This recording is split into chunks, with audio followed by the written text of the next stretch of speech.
Hey, fourth grade, we are continuing our nonfiction study. This week, we are on session 4, Embracing the Challenge of Nonfiction Reading. So, readers, in many fields, there are ways to signal rough seas ahead. At the beach, you might see special flags to say storm approaching or high winds expected, like this example here. This flag represents a storm warning that you might see on the beach. Or on ski mountains, there are signs at the top of any trail saying green circle, easy terrain, or double black diamond, take your life in your hands. These are all examples of skiing signs and flags that you might see. Sometimes I wish that nonfiction texts had their own versions of these flags or those signs. I'm sure many of you have had that experience of seeing a cute photo on the cover of a nonfiction book and even seeing a large font in the book. Then you start reading and you are completely surprised by the text. Sometimes it's a tough going. So today we are going to turn a corner in our nonfiction reading when we tackle these more complex texts. These texts that we wish we had flags saying rocky roads ahead. Even though there are a bunch of ways that nonfiction texts can be hard, when readers are aware of those ways, we can get ourselves ready to tackle the hard parts. And today, instead of me teaching you what exactly it is that makes certain nonfiction texts hard, I thought we could figure it out together by examining some examples of challenging nonfiction texts and investigating what makes them so challenging. So today I want to teach you that there are a bunch of ways that nonfiction texts can be hard. And when you know some of these ways, you can get yourself ready to tackle the hard parts.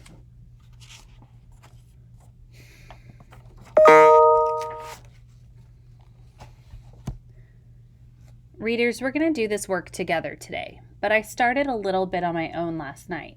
My thought is that in today's mini lesson, instead of me telling you the things that make text hard, you and I can do a bit of the investigation together and see if we can list some of the challenges that occur.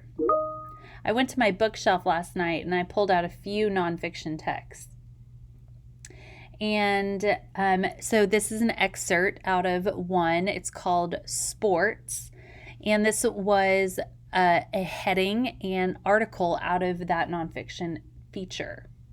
Are you willing to join me in asking what makes this text hard?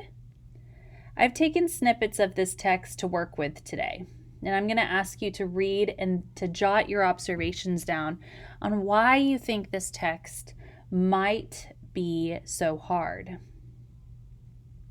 So this is called Why Swim. I'm going to read it to you first. And as I'm reading, I want you to just make some observations on your own on why this is kind of a challenging text. So here it goes. Why swim? According to the Centers for Disease Control and Prevention, in the United States in 2009, 36% of children ages 7 to 17 and 15% of adults swam at least 6 times per year. In addition, swimming is considered the 4th most popular form of recreation in the United States.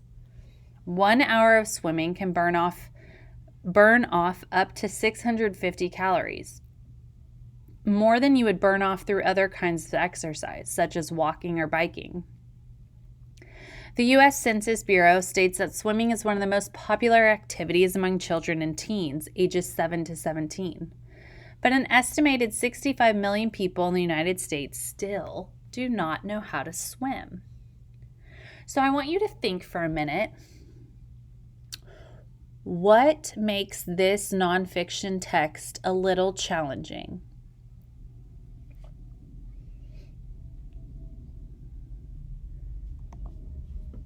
So some of you may be thinking, well, it's filled with numbers.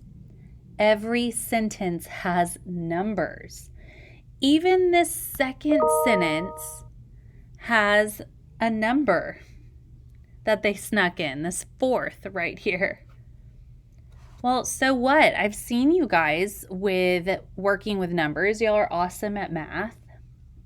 And it might not be that you're scared of numbers, but that it's a bit distracting. There are so many of them that you almost lose what you're trying to figure out about learning why swimming is important. You get distracted by the numbers that it's hard to decide what you're learning. I want you to think about how that could be true for nonfiction texts in general. What are you noticing here that makes challenging nonfiction hard? So, to tackle the hard parts of nonfiction reading, these are some things that we might notice. Maybe there's a misleading heading, that the heading doesn't properly match what the body of the paragraph is about. Or just like our example, there's a fact overload. There were so many numbers about why swimming is important that we almost lost track with distractions on what we needed to learn. Perhaps it's a confusing beginning or long detours with extra information. It's not directly to the point. Or there's graphs and diagrams. So what are we going to do about it? Well, we have to take action. We read it and then we reread it. And we can read it again and reread it again. We ask ourselves, what is this part teaching us? Talk about it, ask yourself why, and write to understand.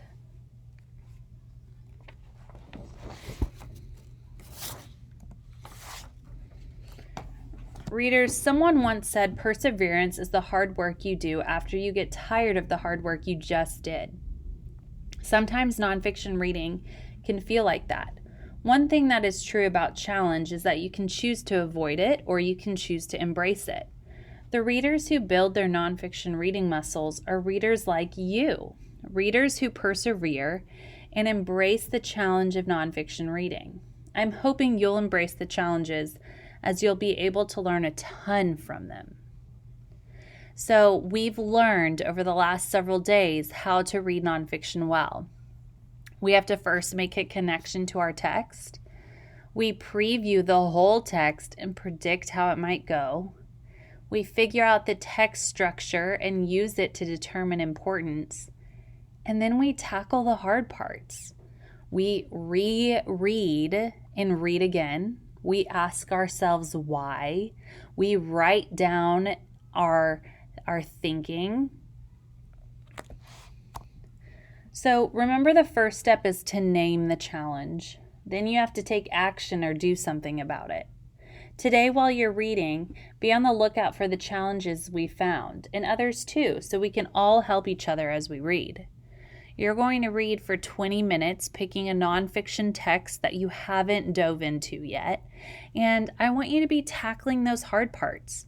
First, noticing, does it have a misleading heading? Is it a fact overload? Does it have a confusing beginning? Does it take us on a long detour of extra information? And then I want you to take action. Feel free to read it multiple times. Ask yourself, what is this part of this nonfiction teaching me? Talk and write to understand. Y'all are awesome. I know you'll do a great job.